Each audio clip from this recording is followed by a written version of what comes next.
Okay, let's start with the basic setup here. First, you got to set the time on the clock. So you're going to go here to set time. It's going to give you the minutes, seconds, and decimals. So we usually do 10 minutes. Make sure if there's got to be zeros on the screen that you put the zeros in. It's going to ask you for period 1. You can put period 2 or period 3. Go on time, set time, 10 minutes. Yes, period 1. Yes. So on the clock it says 10 minutes, period 1. To get the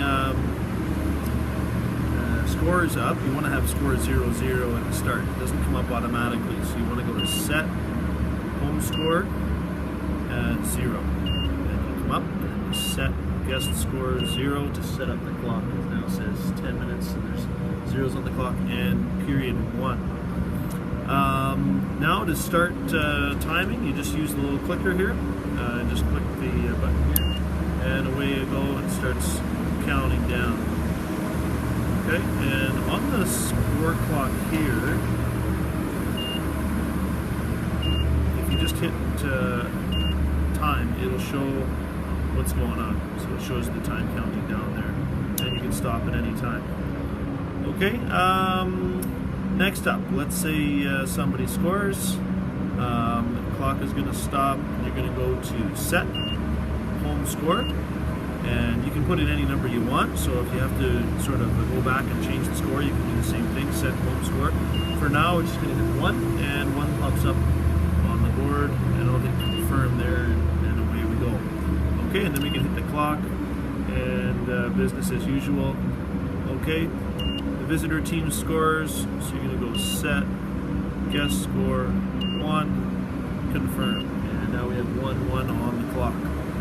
Now let's say you screw up and you go set, and see the visitors score, and you go accidentally, you hit home score and you put in 2. And you can easily go back and say, oops, I screwed it up. Actually, the home team scored, so I'm going to go set home score, they actually have 2, and set the guest score, they only have 1. Oh, I was supposed to reverse that. So you go set home score 1, set guest score 2, and it pops up on the clock right away.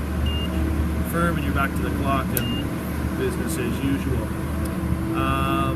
If you have to reset the time, you can do that. Let's say you let the clock run through face-off or through to the next face-off or something. You stop the clock and say, okay, well, the last time I stopped it was at 9:35. So you go 9:35, you want to go set time to 09:35, 0, hit yes, and your clock is fixed. It says 9:35 now on the clock, and if we want to go back to see that, you just hit time, and it'll show the clock, and I'm just going to run it down a bit further. Okay. Now let's say we get a penalty. You're going to stop the clock, obviously. We're going to go set home penalty. It's going to ask you how many minutes. Make sure you put 0200. Yes, it's going to ask you for the player number. I always pick 5, but you have to put 05 for it to pop up. Okay, we don't actually have a number on the clock, so it doesn't show number 5 on the clock here. Some other clocks in other places will have that, but this one doesn't. But you still have to put that player number in with 2 digits. It has to be 05 or 19 or 99. If you don't put the 05 in, then the actual time is not going to come up on the scoreboard. It's because of the computer system is designed to have a time, a player number spot on the board. Okay, even though we don't have one. So, penalty is up 2 minutes, and I hit the clock, and it is not counting down. Alright, so Ethan was just giving me a hand here. If your penalty doesn't click down when the game clock is going, I just had that happen. It was just reading 2 minutes while the game clock was counting down. It can be if your penalty is turned off. Okay, so if that happens, just got to turn the penalties back on, and they'll start to tick down again. Okay, so if you have a second penalty, we got a penalty with 151 up on the board. If you get a second penalty, then you're going to set a home penalty again. Put in your 0200 minutes. Yes, player number Mario. And it didn't come up there. Why didn't it come up? All right, so we got two penalties on the board. One at the first one at 1:46, and the second penalty at 1:58. We just took 2 seconds off. So let's say there's a goal, and you got to take off the first penalty. What you're going to do here is go to Home Penalties. If you click it, you'll see there are 2. You can cycle through them. 1, 2, 3. Actually, there's up to 4 penalties you can put in here.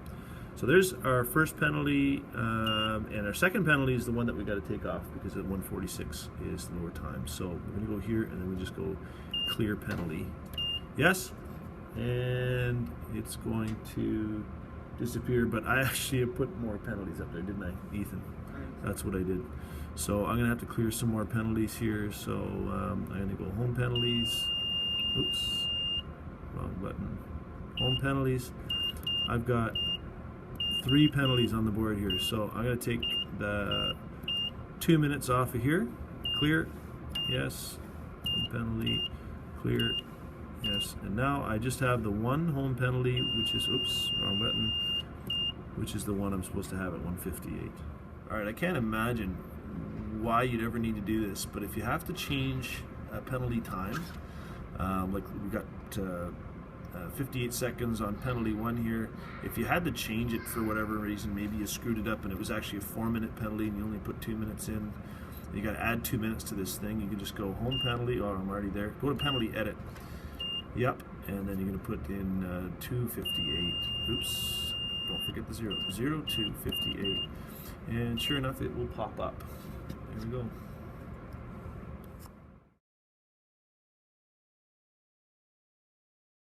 Okay. Little slide to power switch. All you gotta do is. All right, so there's a power bar on the back here. Yeah, you see there's a Make sure that's power switch. There's a little white tab with an arrow pointing to where it is. okay.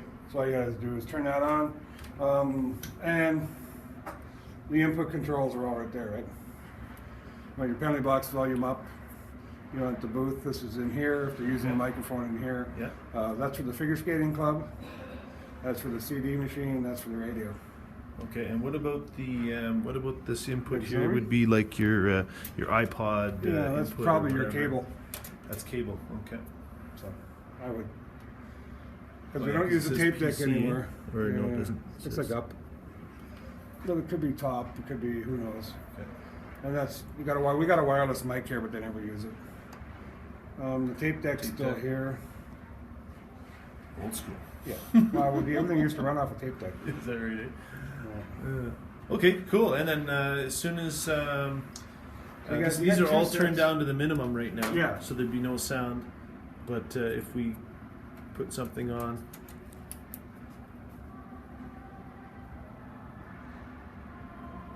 yeah, okay. So the radio's playing now. Yeah. Right on. Okay, cool. The radio apparently runs off this. Well, one that's here. pretty easy. Yeah, it's nothing's Good ever. stuff. There's nothing confusing about it, Chris. Trust me, they made it as simple as they could. And if you really got money, you get a bottle that hooks up to that big air horn they used to have. But someone's got to buy the air cylinder. Oh, really? And nobody wants to pay for it. So. And okay, so this is the cord here. That One will of be these used two for will be. iPods or whatever. You just plug it in and just play with. You can trace the wires back and see which input it's and we'll hooked up figure to. which one it is. Yeah. I would Okay. think this will be the iPod, and I'm pretty. That's the skating club. Their stuff is locked in there.